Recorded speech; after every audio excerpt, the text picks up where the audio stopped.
16 binomios presidenciales se inscribieron en el Consejo Nacional Electoral para los comicios de 2025. Ahora las organizaciones políticas se preparan las estrategias de campaña para captar votos para el domingo 9 de febrero, día en que se realizará la primera vuelta.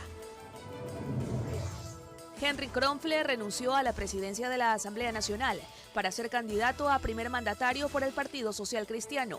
Su cargo fue asumido por la correísta Viviana Veloz, quien ocupaba la primera vicepresidencia. El alcalde de Guayaquil, Aquiles Álvarez, anunció que existe un proyecto de ordenanza para crear la empresa pública municipal Enerquil, con el fin de que la ciudad pueda controlar su electricidad a propósito de la crisis nacional.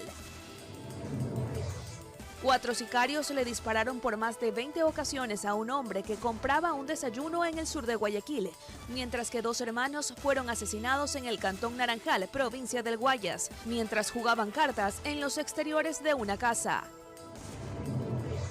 Nuevo ataque de Israel deja 5 muertos y varios heridos en el centro de Beirut.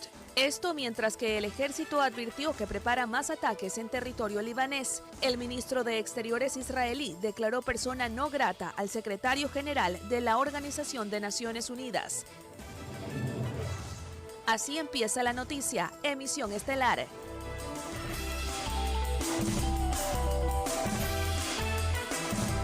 Miércoles 2 de octubre, queridos amigos, buenas noches y bienvenidos. Aquí empezamos. Se difunde un video del asesinato de un ciudadano registrado en el sector de La Fragata, al sur de Guayaquil. 4 sicarios se le dispararon por más de 20 ocasiones. De este y otros casos veremos en la siguiente nota. Presten mucha atención. Caminaba hacia la motocicleta, pero lo estaban esperando. Eran 4 sicarios que lo acribillaron. Primero aparecieron 2 que lo dejaron herido en el piso y después 2 más que lo remataron en el asfalto. Así acabaron con la vida de Anthony Leonardo León Arce, de 23 años, quien no alcanzó a llevar el desayuno a su familia. La Policía Nacional baraja la hipótesis que esté relacionado al microtráfico de drogas. La víctima tenía antecedentes penales por tenencia de sustancias estupefacientes en el año 2022 y por tenencia de armas no autorizadas en el 2023. Por otro lado, en la cooperativa Paracaidista 2, a 2 cuadras de la vía perimetral al noroeste de la urbe porteña, apareció una mototaxi en horas de la noche, de donde lanzaron a José Luis Giler Cáceres, de 39 años, a quien le dispararon por más de 5 ocasiones en la espalda y en la cabeza. Criminalística aquí fijó indicios y realizó el levantamiento del cadáver. Sí, aquí escuchamos como 10 disparos nada más. Salimos y estaba tirado ahí ya. Ya todo oscuro. Sí, lo han traído y lo han matado ahí. Como 10 disparos se escuchan. En el mismo distrito, pero en el bloque 1 de Flor de Bastión, cerca de las tuberías del gasoducto, un hombre fue encontrado sin vida y con heridas ingreso de arma blanca en el tórax y cabeza. La Policía Nacional indicó que este ciudadano no fue identificado durante el procedimiento forense. Se presume que es un indigente del sector, informó Charlie Pisa. Acribillados cuando circulaban a bordo de su vehículo por un recinto de Daule en Guayas. El hombre falleció en la escena, mientras la mujer, que tiene 20 semanas de gestación, se recupera en un hospital. A bordo de este vehículo iban Katiuska y Eduardo, esposos que este miércoles fueron atacados a tiros cuando circulaban por el recinto Tres Cerritos, en Daule. Ella, con 20 semanas de gestación, sobrevivió tras recibir un impacto de bala en el hombro izquierdo, pero su pareja murió en la escena. El occiso fue identificado como Eduardo Chaguay Franco, de 38 años, quien no registra antecedentes penales. Según las primeras investigaciones, la pareja se dirigía hasta su casa en el recinto Las Maravillas, cuando desde otro automotor les dispararon. La vía fue cerrada por los policías para levantar indicios, pero no dieron declaraciones. El cuerpo de Chaguay fue trasladado a la morgue de Daule. A ese lugar llegaron familiares para hacer los trámites y retirar sus restos. Esto mientras la gestante se recupera en una casa de salud, informó Carolina Pimentel. Este miércoles, sicarios asesinaron a un hombre que se había salvado de morir en un ataque armado perpetrado el viernes pasado en el suburbio de Guayaquil, donde falleció una joven mientras grababa un video. La policía considera que el móvil del crimen es por microtráfico de drogas. Otro crimen se perpetró en la calle W y Callejón 23, al suroeste de Guayaquil, frente al Estero Salado, donde el viernes pasado asesinaron a una joven de 16 años, siendo una víctima colateral, pues era familiar del objetivo de los victimarios, que regresaron para esta vez sí acabar con la vida de un hombre, quien según la policía se dedicaba al microtráfico de drogas. Verificamos el deceso de un ciudadano aproximadamente 23 años de edad, con antecedentes con expendio y consumo de sustancias estupefacientes. Dos sujetos abordan en este malecón, sorprenden al individuo y proceden a victimarlo, aproximadamente 5 disparos realizados. El jefe policial del distrito Portete sostiene que el sector es bastante conflictivo en tema de drogas, por lo que intensifican los operativos, además para poder localizar a los responsables de ambas muertes violentas. También hemos incautado importante cantidad de armas cortas y largas. Nuestra UPC de este sector, la Suburbio 2, en los últimos eventos de violencia fue lamentablemente víctima de un atentado en donde uno de nuestros compañeros fue gravemente herido, en buena hora recuperándose a la fecha. Pero son antecedentes que en territorio hemos fijado para las estrategias de control en nuestros dispositivos policiales. Otros familiares de la hora Oxiso se ponen a buen recaudo, pues temen más represalias, informó Adriana Peralta. 2 hermanos fueron asesinados en el Cantón Naranjal, provincia del Guayas, mientras jugaban cartas en los exteriores de una casa en el sector La Hoya. La policía investiga las motivaciones de este doble crimen. Las muertes violentas en el distrito Naranjal Balao van en aumento y aunque todavía no hay un pronunciamiento oficial de las autoridades, se encuentran investigando las motivaciones del asesinato de 2 hermanos en el sector La Hoya. Las víctimas mortales fueron identificadas como Anderson Villalba Mendoza y Kevin Cruz Mendoza. Ambos estaban jugando cartas afuera de una casa cuando fueron sorprendidos por los gatilleros. Villalba Mendoza Anderson Leandro, de 20 años de edad.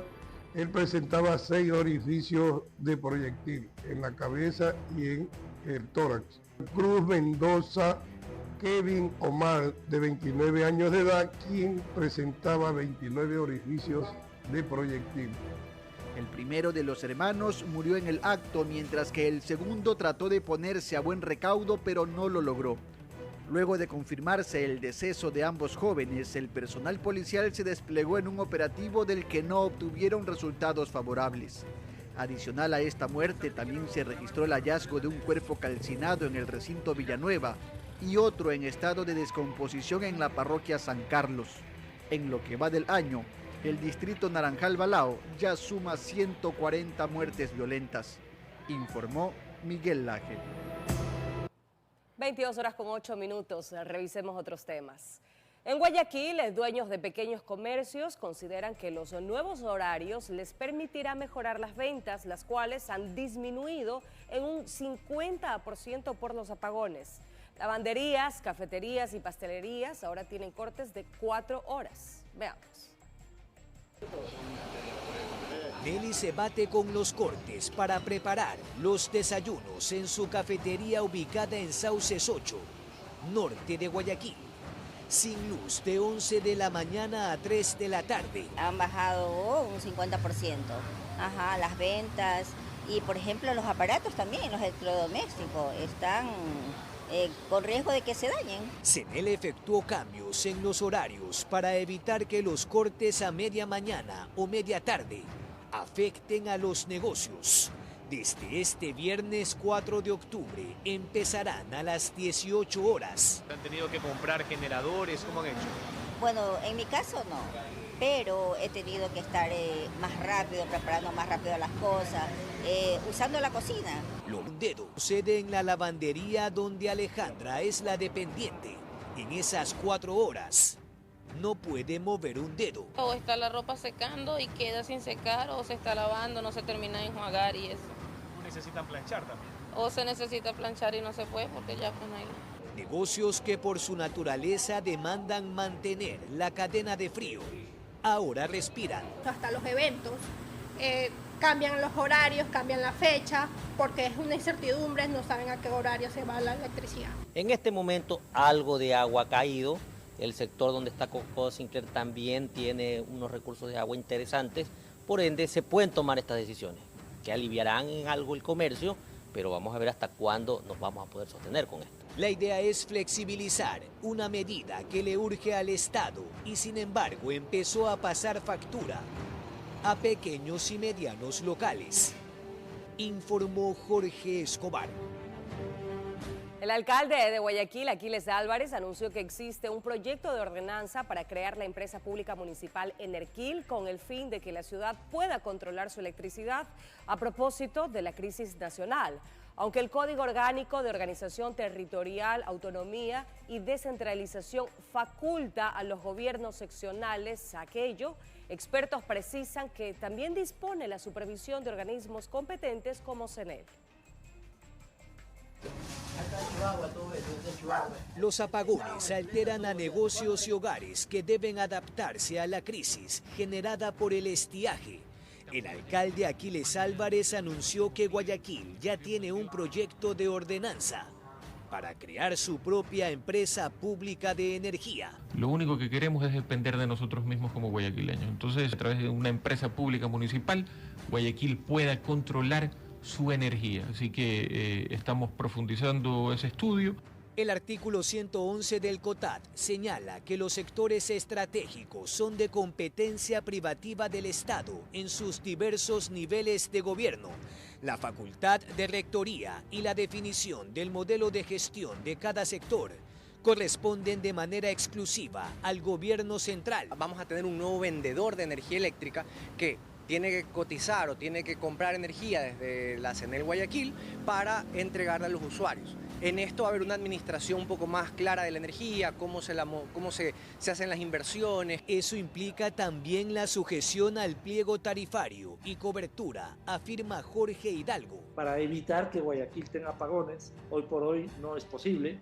Usted simplemente es un actor más que genera electricidad para venderle a la red nacional, y la red nacional tendrá que distribuir de la forma que sea equitativa para todos. A inicios del siglo pasado se constituyó la empresa municipal Yanuncay en Cuenca, cuya operación terminó en 1969. El burgomaestre tuvo una primera sesión de trabajo sobre el tema este miércoles a las 10 de la mañana, de manera reservada, informó Jorge Escobar. Viviana Veloz asumió la presidencia de la Asamblea Nacional una vez que Henry Kronfle presentó su renuncia para participar como candidato a primer mandatario en los comicios generales 2025. Veloz ostentará el cargo hasta enero próximo, cuando dejará el puesto para hacer campaña para su reelección como legisladora.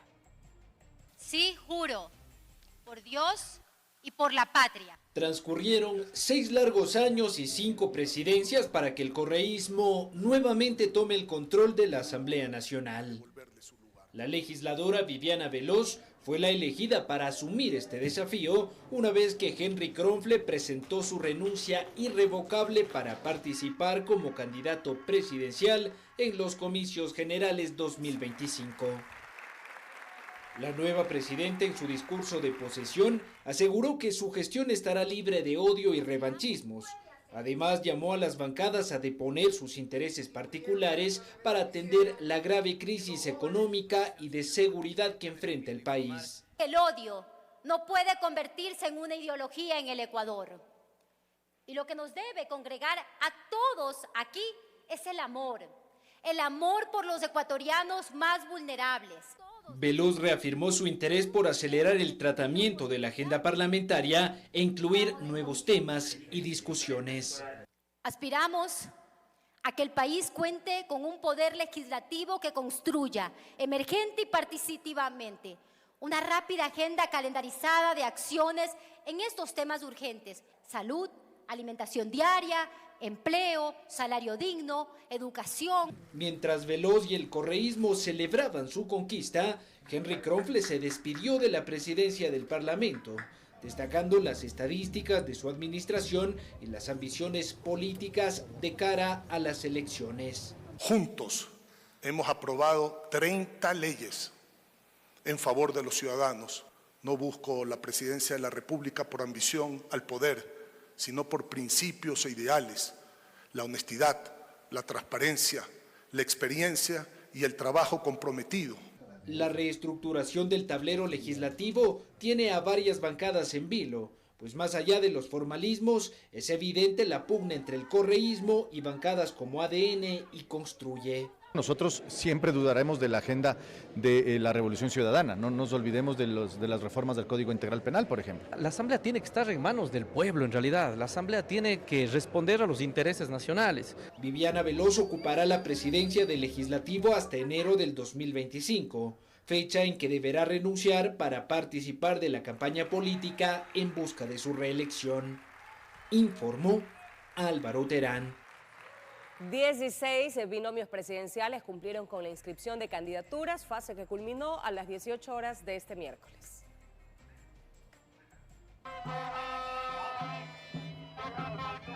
Como no queriendo quedarse fuera, a pocas horas que culmine el periodo de inscripción de candidaturas, rodeado de simpatizantes llegó al Consejo Nacional Electoral CNE, el binomio presidencial del Partido Social Cristiano, Henry Kronfle, quien minutos antes renunció a la presidencia de la Asamblea Nacional para poder participar en la contienda, y su compañera, Diana Pasley. No faltó el máximo dirigente, Jaime Nebot.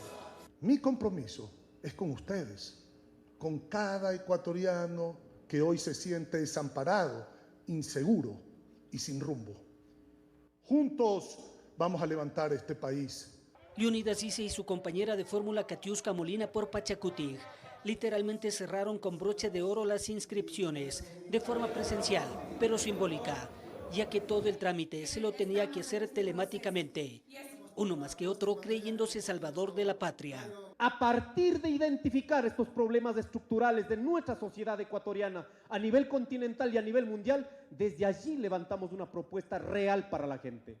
Así todos los 16 binomios resultados de las primarias pasaron un primer filtro y se someten a la fase de calificación, de donde podrán obtener luz verde para constar en la papeleta electoral.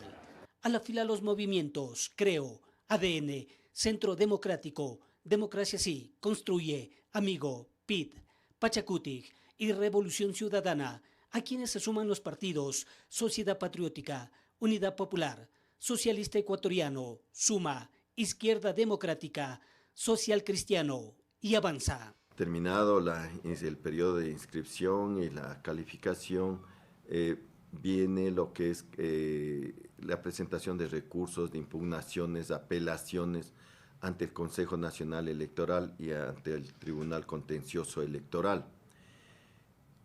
Por esa razón, nosotros establecimos en el calendario electoral la fecha límite para dar a conocer al país de quienes participarán ya como candidatos y candidatas definitivamente el 30 de diciembre. En relación a asambleístas nacionales, 16 de 16 listas cumplieron con el requisito. Parlamentarios andinos, 15 de 16. Asambleístas por el exterior, 32 de 40. Asambleístas provinciales y por circunscripción, 463 de 496. En total, 42 se quedaron. Informó Héctor Romero. El presidente de la República, Daniel Noboa, cumplió agenda en 2 cantones de la provincia de El Oro. En Pasaje recorrió la obra del eje vial Pasaje Cuenca, mientras que en Machala constató el avance de la repotenciación del centro de salud tipo B.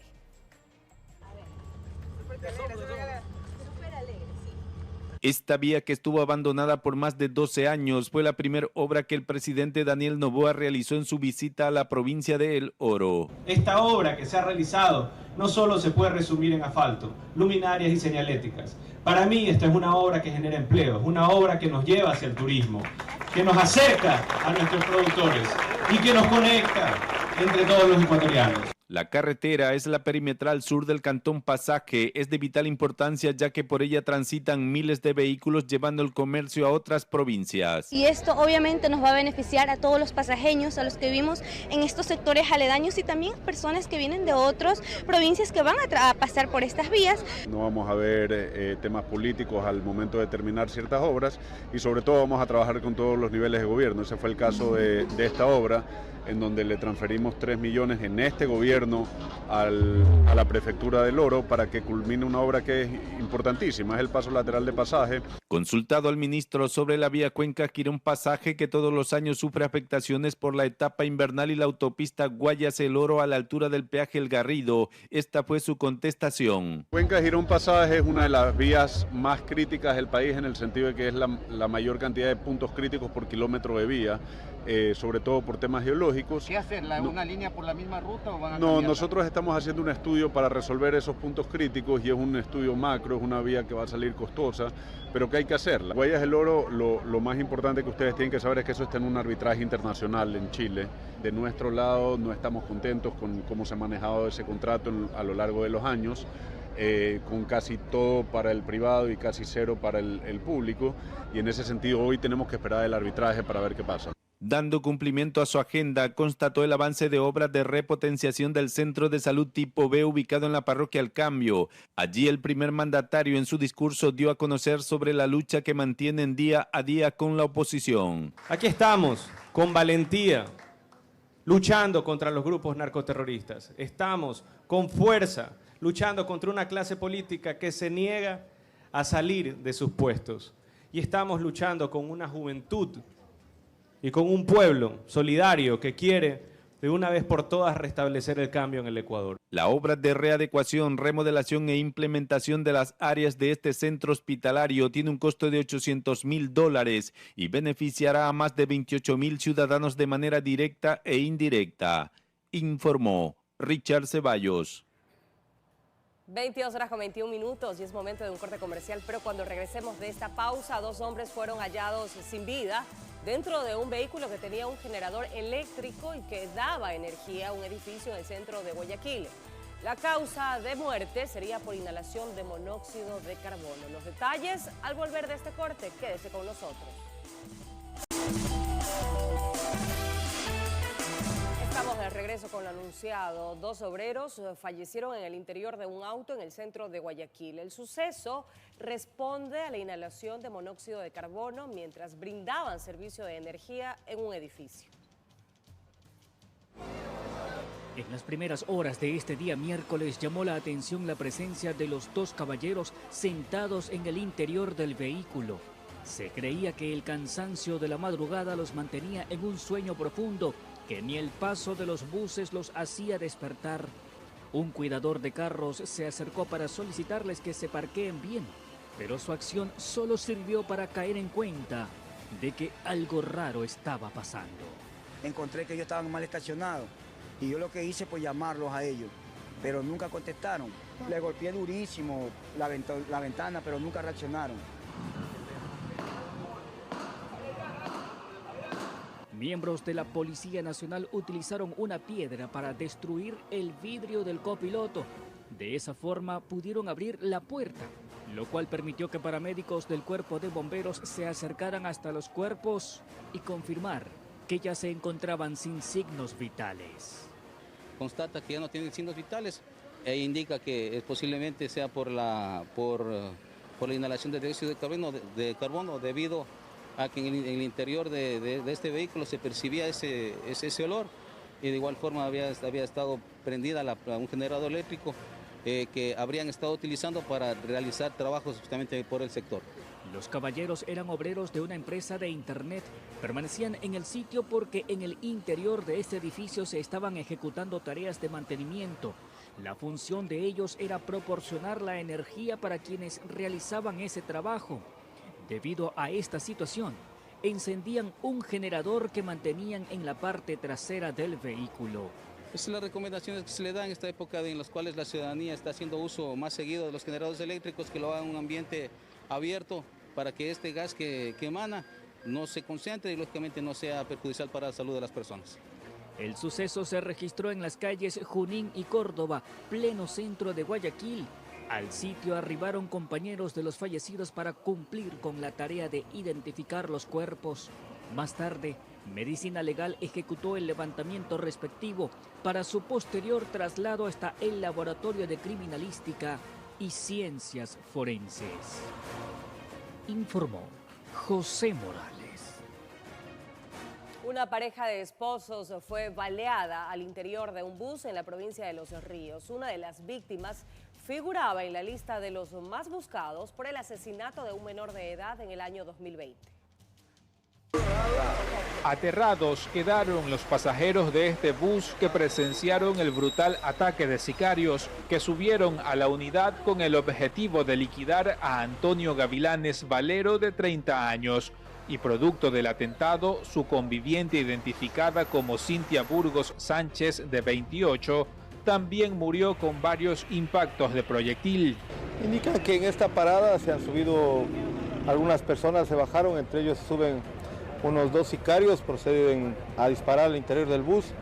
Hay una víctima colateral, un señor de 58 años, y a estas 2 personas que fueron directamente asesinales.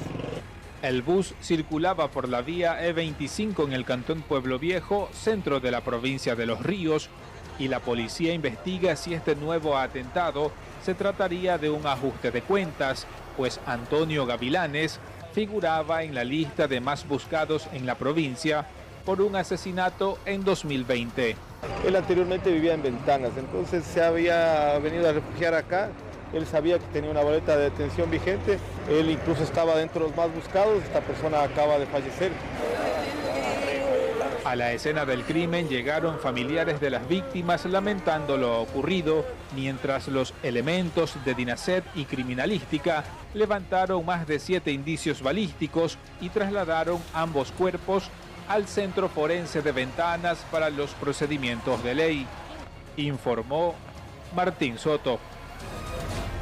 En el distrito Nueva Prosperina, en Guayaquil, la Policía Nacional realizó un operativo contra el microtráfico de droga y terminó recapturando a un sujeto que escapó de la penitenciaría del Litoral en el año 2022. Veamos además lo que encontraron las autoridades en las viviendas allanadas. Eran horas de la madrugada y durante el apagón, cuando llegaron los uniformados para inspeccionar varias viviendas. En una de estas encontraron cocaína, pasta base de cocaína, también heroína y entre otras sustancias ilegales, tanto en fundas, sobres y dosis más grandes que hacían relación con el microtráfico. Tenemos 8 fundas de pasta base, una funda de heroína, 30 piedras, 5 fundas de cocaína, 40 pastillas de heroína y igualmente 2 dedos de heroína.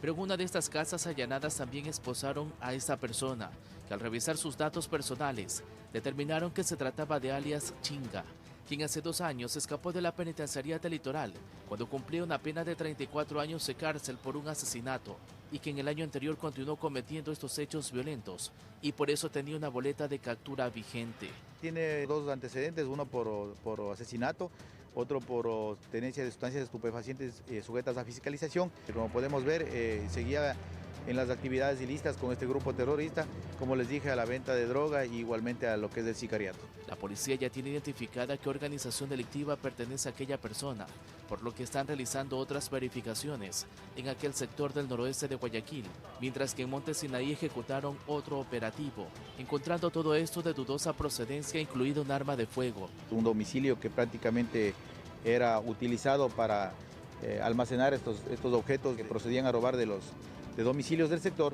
Es uno de los operativos que ha ejecutado la fuerza pública en las últimas horas en Guayaquil, en esa ocasión con un recapturado, que será presentado en una audiencia de formulación de cargos, informó Charlie Pisa. Un policía fue detenido en los exteriores de la cárcel de Sucumbíos sospechoso de intentar ingresar sustancias ilícitas. En su poder se encontró además 2 dispositivos móviles, mientras que en otra intervención militar se decomisó armas de fuego y municiones. En la mesa colocaron las evidencias, un arma corta y un arma larga que eran parte del equipo de dotación del policía. Allí mismo un paquete de sustancia catalogada sujeta a fiscalización y 2 teléfonos celulares. El gendarme fue detenido por los militares en el cerco externo de la cárcel de Sucumbíos. Procedieron a hacer una revisión y efectivamente llevaba consigo objetos no permitidos. En el registro realizado se identificó algunos materiales camuflados en las prendas de un servidor policial, procediendo con su aprehensión y posterior entrega a la autoridad competente. Entre los artículos encontrados están un bolso negro que contenía 203 gramos que se presume se trataría de sustancias catalogadas sujetas a fiscalización, 2 teléfonos celulares y un reproductor de música. Se sabe que el sospechoso llegaba a relevar el turno. El filtro interno era su responsabilidad, pero no logró pasar. Toda la evidencia fue entregada al personal de criminalística y antinarcóticos para que tomen procedimiento. El uniformado está siendo investigado para determinar a quién iba dirigido el paquete. Paralelamente, en otra intervención realizada por la Fuerza Pública, ingresaron a un inmueble en el sector de Limoncocha donde se aprehendió a una mujer. Se procede a allanar un domicilio en donde presuntamente existía venta de municiones. Al revisar el lote, se procede a encontrar una carabina Mossberg, 6 cartuchos 16 milímetros, $250 en efectivo, 3 terminales móviles, 2 chaquetas pixeladas y un pantalón pixelado. Las Fuerzas Armadas avanzan en los controles antidelincuenciales. En lo que va del año se contabilizan más de 12.000 operaciones militares en esa provincia. Informó Marilyn Jaramillo. Agentes de la Policía Nacional detuvieron a 4 sospechosos de haber participado en un asalto a los ocupantes de un bus a la altura de Guayabamba, en Quito. Entre las evidencias están municiones y un cuchillo. Un video aficionado grabó a los ladrones. Los delincuentes fueron captados en el momento en el que asaltaban a los ocupantes del bus. La grabación la hizo un usuario que temeroso escondió el celular.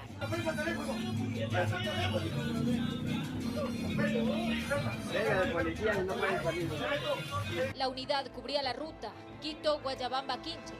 Las víctimas llamaron al servicio de emergencias y la policía recibió el reporte. El modus operandi de este vehículo y estas personas fue al momento de interceptar al bus. Dieron con el vehículo en el que se movilizaban los desconocidos en la Panamericana Norte con dirección a Cuzubamba.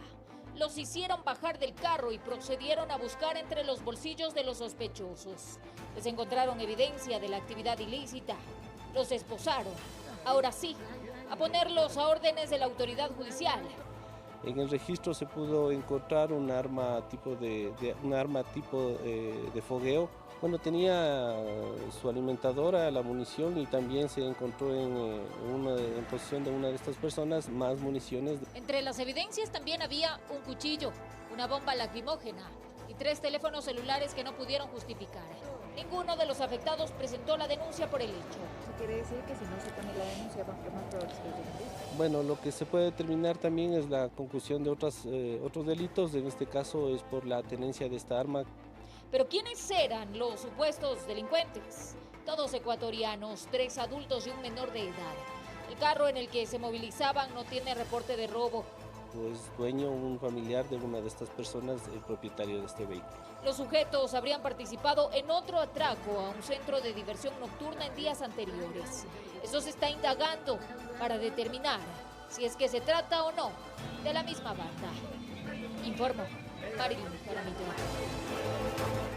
22 horas con 36 minutos, amigos, y hacemos un corte comercial, pero cuando regresemos de esta pausa, escuchen con mucha atención esta noticia, porque los venezolanos ya viven el inicio de la Navidad, siguiendo así las órdenes emitidas a principios de septiembre por parte de su presidente Nicolás Maduro. Volvemos enseguida.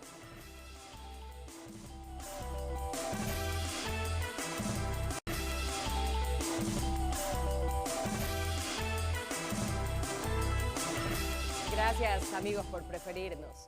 En las calles 36 y Nicolás Augusto González, al sur de Guayaquil, se produjo un accidente de tránsito. El percance sucedió cuando los semáforos estaban apagados por el corte de energía eléctrica. Al mediodía de este miércoles, 2 vehículos se impactaron en las calles 36 y Augusto González, al sur de Guayaquil.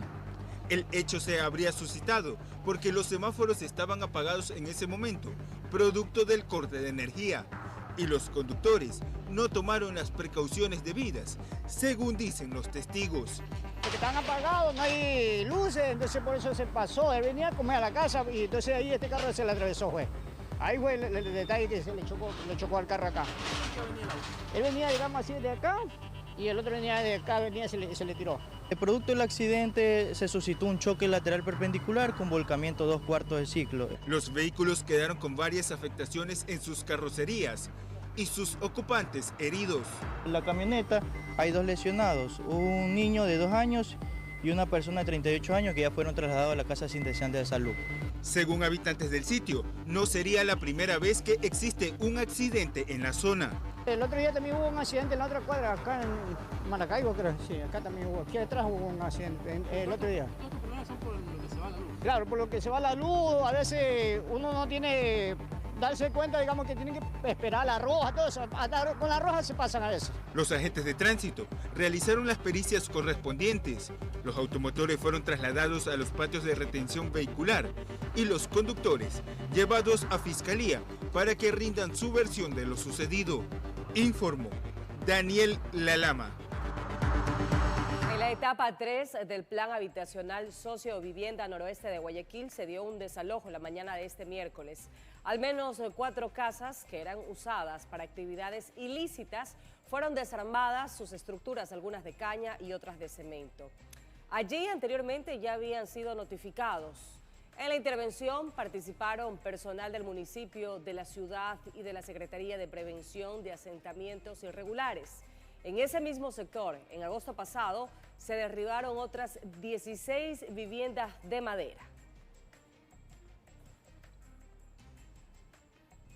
Por otra parte, 6 integrantes del Consejo Transitorio de la Universidad de Seguridad Ciudadana y Ciencias Policiales fueron posicionados este 2 de octubre para iniciar su trabajo en este centro de educación superior que formará profesionales en carreras de seguridad ciudadana, investigación e inteligencia estratégica. La Universidad de Seguridad Ciudadana y Ciencias Policiales posesionó al Consejo Transitorio, que estará a cargo de la ejecución de este proyecto, que fue aprobado a principios de año por la Asamblea Nacional. Para el comandante general de Policía, general Víctor Hugo Zárate, esta iniciativa destaca la importancia de la formación académica en un tema tan necesario en la realidad del país como es la seguridad ciudadana, resaltando además el apoyo recibido por parte de la ministra Mónica Palencia. Se trata de un proceso integral que forma profesionales comprometidos, éticos y capacitados para abordar la seguridad desde un enfoque multidimensional. Es agradecer y resaltar el apoyo firme y decidido de nuestra ministra del Interior, Mónica Palencia, quien ha sido un soporte fundamental en la consecución de este importante logro. Para el rector de este Centro de Estudios Superiores, la misión que tiene esta iniciativa está direccionada con la formación de altos estándares de excelencia, buscando convertirse en líderes en el sistema de educación superior.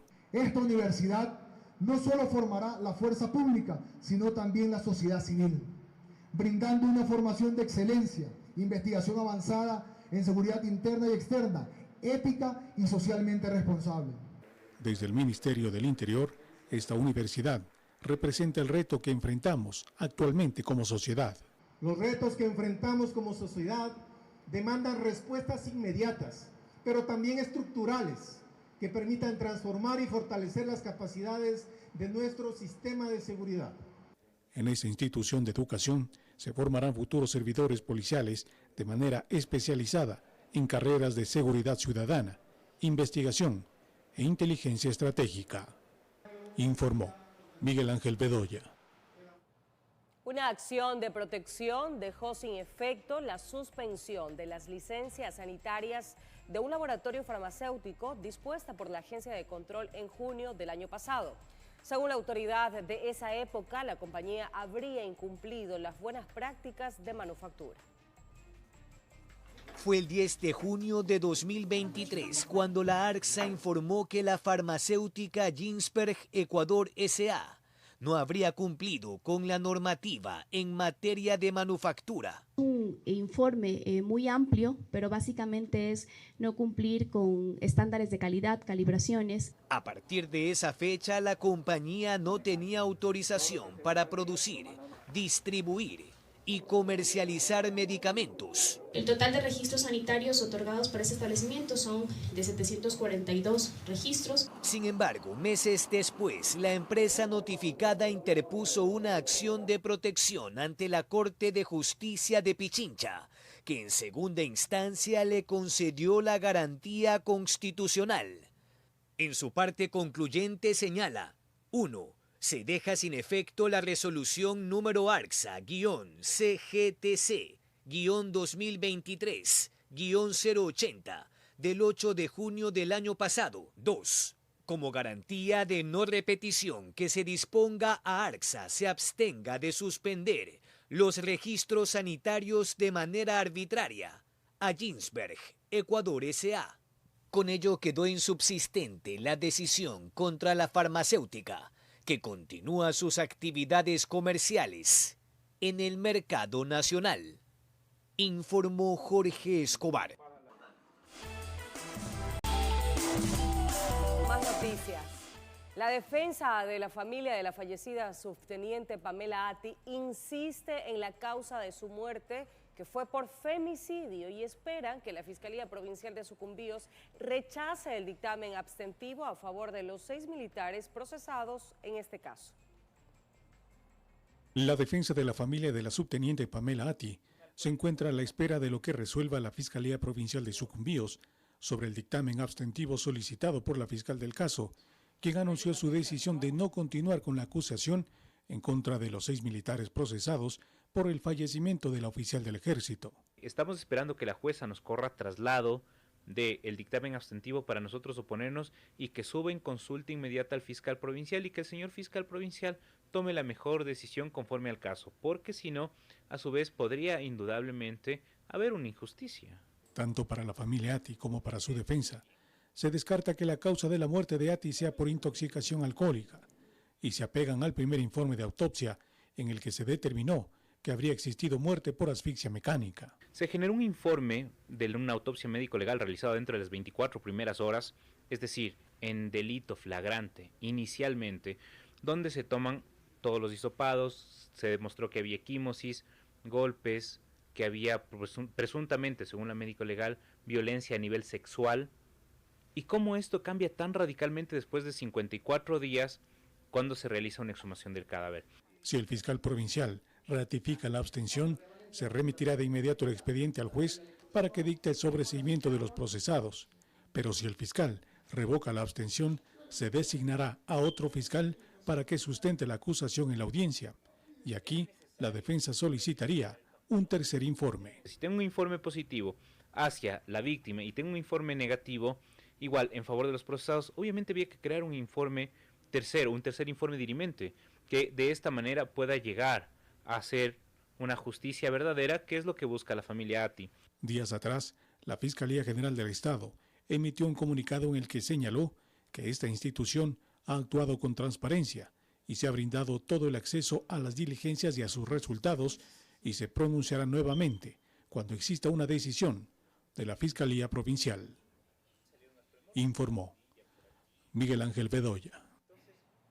El Servicio de Rentas Internas emitió un comunicado refiriéndose a las transacciones comerciales, donde informó que se pueden emitir comprobantes físicos únicamente en casos de fuerza mayor como desastres naturales y cortes de energía, pero que debe tomar en cuenta el contribuyente.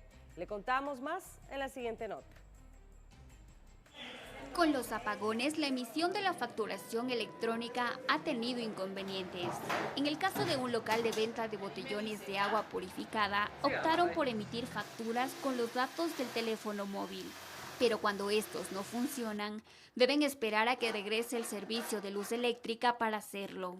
Hay clientes que esperan hasta las 5 de la tarde en llegar la electricidad, se les envía la factura sin ningún inconveniente, por la cuestión de la luz, porque tampoco es que funcionan los datos. Mientras que en el caso de José, propietario de un local de comida, desde que se comunicaron los apagones a escala nacional, pensaron en invertir en un generador para evitar daños en los equipos y los alimentos, pero también para la emisión de facturas, ya que al inicio receptaban los datos cliente por cliente, pero esta dinámica a veces generaba molestias. Clientes, algunos sí me exigían factura, pero que me tocaba pedir los datos del cliente y cuando llegue la luz enviarles la factura.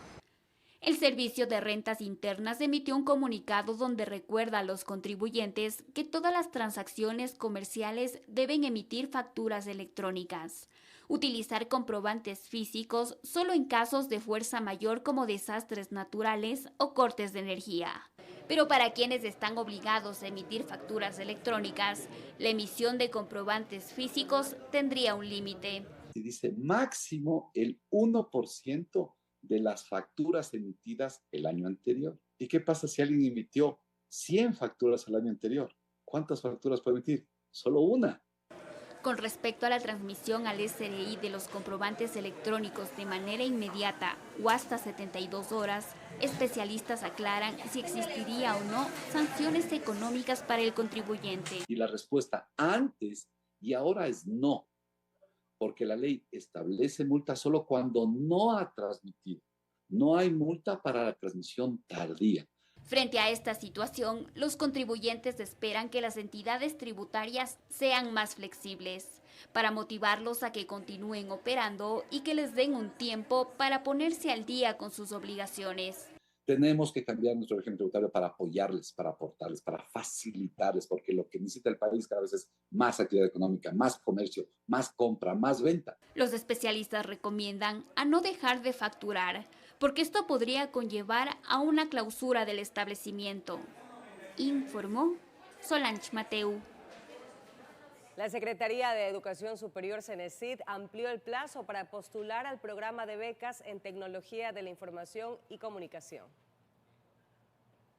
Convocatoria para postular a este programa de becas era hasta el 30 de septiembre, pero la Secretaría de Educación Superior, Ciencia y Tecnología, CENESID, amplió la postulación hasta el 27 de octubre, para que más ecuatorianos puedan aplicar a las becas de tercer nivel técnico en el área de Tecnología de la Información y Comunicación. Apliquen, aún tenemos espacio y ustedes van a poder optar por una carrera en temas relacionados con tecnologías de la información, ciberseguridad, inteligencia artificial, desarrollo de software, tecnologías de comunicaciones. Todo ese tipo de carreras están disponibles a través de este programa de becas. La beca cubre el 100% de los costos de matrícula y aranceles con un financiamiento máximo de $4,000, equivalente a un promedio de $800 por periodo académico durante 5 ciclos, es decir, 2 años y medio. Para que puedan optar por una de las becas, de las 3.840 becas que están disponibles, para que se les pague una carrera de tercer nivel a través de los institutos privados 100% financiada. Para postular hay 2 escenarios según su situación. Si ya comenzó sus estudios en julio de este año, deberá presentar un certificado de estudiante regular. Si recién está en proceso de matrícula, deberá presentar un certificado de admisión.